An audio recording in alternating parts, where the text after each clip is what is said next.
Hello student, आज हम लोग जो है आपका चैप्टर बैंक रिकंसिलिएशन स्टेटमेंट के बारे में पढ़ेंगे।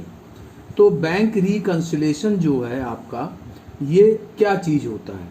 तो बैंक रिकंसिलिएशन का मतलब है कि जब हम किसी बैंक के साथ कोई भी ट्रांजैक्शन करते हैं तो उस समय हमारे पास जो होती हैं दो लोग होते हैं, एक आपका बैंक और दूसरा होता है कस्टमर। यानी यहाँ पे दो पर्सन आ गए, एक आ गया आपका बैंक और दूसरा हो गया कस्टमर। अब ये जो दो पार्टियां होती हैं आपस में लेन देन करती है। बैंक अपने बैलेंस को पासबुक के थ्रू क्या करता है, शो करता है कि कस्टमर का कितना पैसा बैंक में जमा है या कितना पैसा उसने विड्रॉ कर लिया है या कितना पैसा डिपॉजिट किया है। इसी तरीके से कस्टमर जो है अपने यहाँ बैंक रिकॉर्ड बनाने के लिए कैश बुक की मदद लेता है।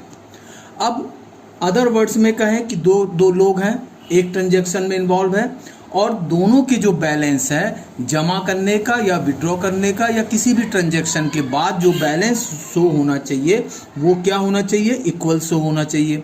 बट कभी कभी ये होता है कि दोनों का बैलेंस यानी पासबुक और कैश बुक दोनों के बैलेंस में डिफरेंस क्रिएट हो जाता है और इस डिफरेंस को मेंटेन करने के लिए या रेक्टिफाई करने के लिए जिस स्टेटमेंट को हम बनाते हैं उसको हम लोग बैंक रिकंसिलिएशन स्टेटमेंट कहते हैं। बैंक के पास भी दो बैलेंस होते हैं, एक पॉजिटिव और एक नेगेटिव। तो बैंक का जो सीआर बैलेंस है वो पॉजिटिव बैलेंस कहलाता है और जो डीआर बैलेंस है वो नेगेटिव बैलेंस कहलाता है।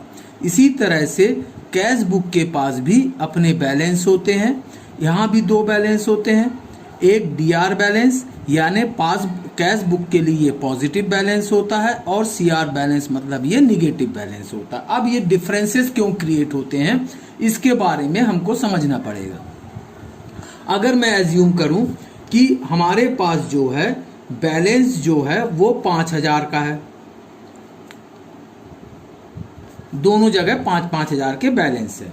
बट पहली कंडीशन, जैसे कई कॉज होते हैं बैलेंसों में डिफरेंस क्रिएट होने का, तो पहला कॉज अगर मैं ले लूं कि कस्टमर ने क्या किया, चेक इशू किया बट नॉट प्रेजेंट। अब अगर आपको क्वेश्चन में दो बैलेंस है हमारे पास, एक पासबुक का बैलेंस है और एक कैश बुक का, तो क्वेश्चन में कोई एक बैलेंस आपको गिवन रहेगा, चाहे वो कैश बुक का हो चाहे वो पासबुक का हो, और जो बैलेंस हमारे पास दिया रहता है उसी को हम मूव करा सकते हैं, यानी उसमें प्लस माइनस कर सकते हैं, उसको इंक्रीज कर सकते हैं या डिक्रीज कर सकते हैं। और हमारा जैसे सपोज कर लूं अगर मेरे पास कैश बुक का बैलेंस है तो मेरा टारगेट क्या बन जाएगा, पासबुक। तो एज पर पासबुक के इफेक्ट के हिसाब से मैं अपने कैश बुक को घटा सकता हूं या फिर बढ़ा सकता हूं। मेरा टारगेट ये हो जाएगा कि पासबुक के बैलेंस को मैच कराना। अब जैसे मैंने यहाँ पे फर्स्ट एंट्री ले ली, cheque issue but not present, 1,000 रुपए। तो चेक कौन इशू करता है, कस्टमर करता है। तो जब कस्टमर ने चेक इशू किया तो उसने क्या किया, अपने अकाउंट में से 1,000 रुपए माइनस कर दिया, तो उसका बैलेंस कितना हो गया, 4,000। मगर जब तक चेक बैंक में प्रेजेंट नहीं होगा बैंक उसको क्या करेगा, पेमेंट नहीं करेगा, तो उसका बैलेंस कितना रहेगा, 5,000 रहेगा। तो इस तरह से क्या हो गया, दोनों बैलेंस डिफर हो गए। दूसरा मैं लिख सकता हूं, cheque deposit but not credited ₹2,000। अब मैंने चेक डिपॉजिट कर दिया बैंक में, अगेन मैंने 5,000 बैलेंस एज्यूम कर लिया। तो अब मैंने चेक डिपॉजिट किया तो कैश बुक में मैंने क्या किया, 2,000 रुपए प्लस कर दिए, तो मेरा बैलेंस कितना हो गया, 7,000 हो गया। अगेन यहाँ जो है पासबुक में वो चेक जो है जमा नहीं हुआ, क्रेडिट नहीं हुआ, तो वहां का बैलेंस कितना रहेगा, 5,000 रहेगा। अगेन डिफरेंस हो गया बैलेंसेज में आपके। इसी तरह से तीसरा कंडीशन अगर मैं एज्यूम कर लूं, बैंक चार्ज ₹100, तो बैंक ने क्या किया, अपने यहाँ सर्विस चार्ज के बतौर में क्या किया, 100 रुपए काट लिए। तो बैंक ने क्या हुआ, 100 रुपए बैंक ने 100 रुपए क्या किए, सर्विस चार्ज काट लिए, तो पासबुक में क्या होगा, 100 रुपए माइनस हो जाएंगे। मगर कस्टमर को इसकी इंटीमेशन नहीं है, तो वहां क्या रहेगा, बैलेंस 5000 ही रहेगा। तो इस तरह से कई कॉज होते हैं जिसकी वजह से क्या होता है कि आपके जो बैलेंस है डिफर मार जाते हैं, जिसकी वजह से हमको क्या करना पड़ता है, बैंक रिकंसिलिएशन स्टेटमेंट को बनाना पड़ता है। अब मैं आपको एक तो क्वेश्चन करके बताता हूं।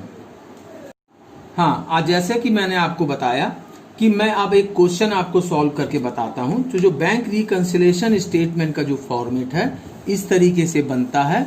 तो यहाँ पे अमाउंट एंड यहाँ भी अमाउंट, ठीक है। जैसे क्वेश्चन में दिया है कि the cash book of mister Satyam Swaroop on 31 July 2016 showed a debit balance of ₹15,000।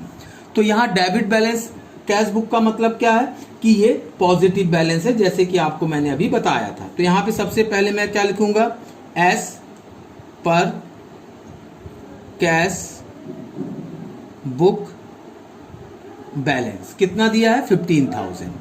अब मेरे पास यहाँ पे दो कॉलम है, एक फर्स्ट एंड सेकंड कॉलम। तो जितने पॉजिटिव फिगर होंगी मैं बैलेंस के नीचे लिखूंगा और जितने निगेटिव बैलेंस होंगे उसको मैं फर्स्ट कॉलम में डालूंगा।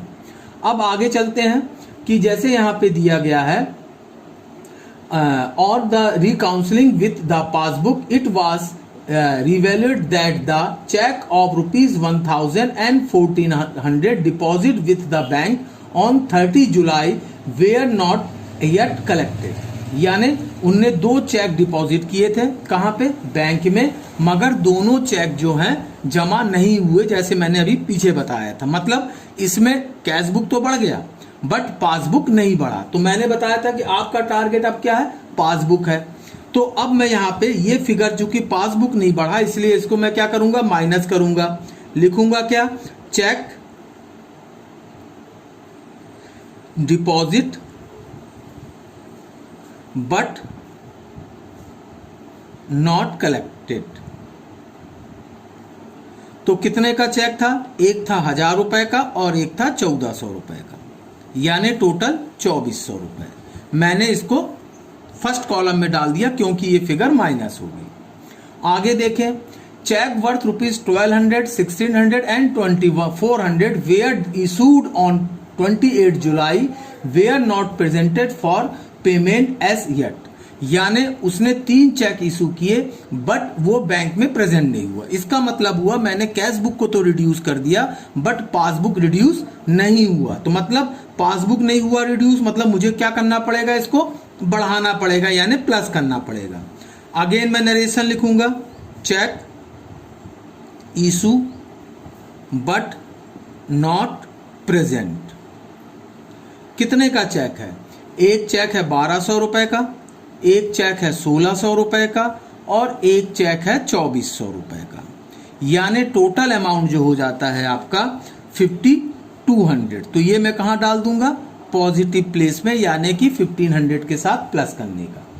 फिर अगला देखें, interest of ₹250 was credited in the account of Shyam Swaroop in the bank on 31 July. It was not enter in the his cash book. अब बैंक ने उसको ब्याज दिया बट उसको इसकी कोई इंफॉर्मेशन नहीं है, यानी पासबुक इंक्रीज कर गया। तो इसको भी मैं क्या करूंगा, चूंकि पासबुक बढ़ा है तो मैं अपना बैलेंस को क्या करूंगा, बढ़ा दूंगा। तो यहां पे लिख दूंगा नरेशन में, bank interest credited by bank, कितना, 250 रुपए। तो यहाँ पे 250 में प्लस के कॉलम में डाल दिया। अब आगे दिया है कि the bank debited 30 as bank charge which not enter in the cash book. अब बैंक ने क्या किया, बैंक चार्ज ले लिया, यानी कि पासबुक क्या हो गया, रिड्यूस हो गया, कम हो गया। इसका मतलब यह है कि मुझे भी इसे क्या करना पड़ेगा, माइनस करना पड़ेगा। तो मैंने इसको माइनस वाले कॉलम में डाल दिया। अब इसको हम लोग क्या करेंगे, बैलेंसिंग करेंगे। इनको मैं टोटल लगाऊंगा तो ये हो जाएगा 20,450। अब 2430 रुपए को प्लस करके, यानी 2430 रुपए को क्या करूंगा, 20,450 से माइनस करूंगा। तो इसको लिखूंगा एज पर पासबुक बैलेंस। कितना आ जाएगा मेरा जो पासबुक बैलेंस आएगा 18,020। यहां पे वही बैलेंस मैच करा दूंगा। तो इस तरह से मेरा ये बैंक रिकंसिलिएशन यानी कि BRS स्टेटमेंट प्रिपेयर हो गया। Thank you.